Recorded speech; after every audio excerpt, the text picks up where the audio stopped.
Лагодны дзявочы твар, мяккая усмешка. Такая юная, але які глыбокі след у гісторыі Першай сусветнай вайны пакінула Рыма Іванова. 103 гады прайшло з моманту яе подзвігу падчас бою ў вёсцы Мокрая Дубрава на Піншчыне. Уже 5-й год запар ушанаваннем памяці адзінай жанчыны, узнагароджанай ордэнам Святого Георгія 4-й ступені, займаецца гісторыка-патрыятычны клуб «Пошук» разам з аддзелам адукацыі Пінскага райвыканкама. В нашей школе краеведческий музей, в котором тоже есть и отдельно посвященный Риме Ивановой, и зал отдельно посвященный войне и Первой мировой, и Второй мировой войне. И ежегодно мы проводим и вахты памяти, и экскурсии каждый у нас практически круглый год, и гости к нам приезжают, и дети ходят.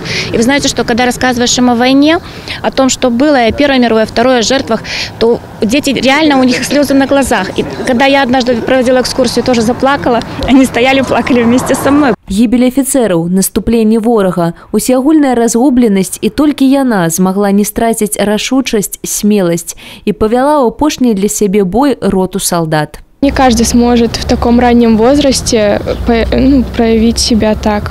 Первые мысли об этом подвиге у меня возникли, то что такая девушка в такие времена смогла выстоять против всего этого гнета со стороны врагов. Акрамя белорусов, ушановать память Рымы Ивановой приехали и представники российской дипмиссии. Это все память, которая должна быть всегда.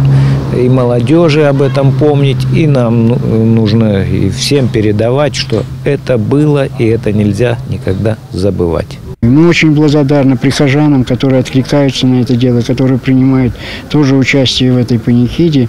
Дарэчы, адпяванне Рымы Івановай, як і сёння, прайшло ў верасні 1915-го ў вёсцы Дабраслаўка, у адным з самых старых храмаў Піншчыны Свято-Троіцкім. Сёлета яму споўніцца 260 гадоў.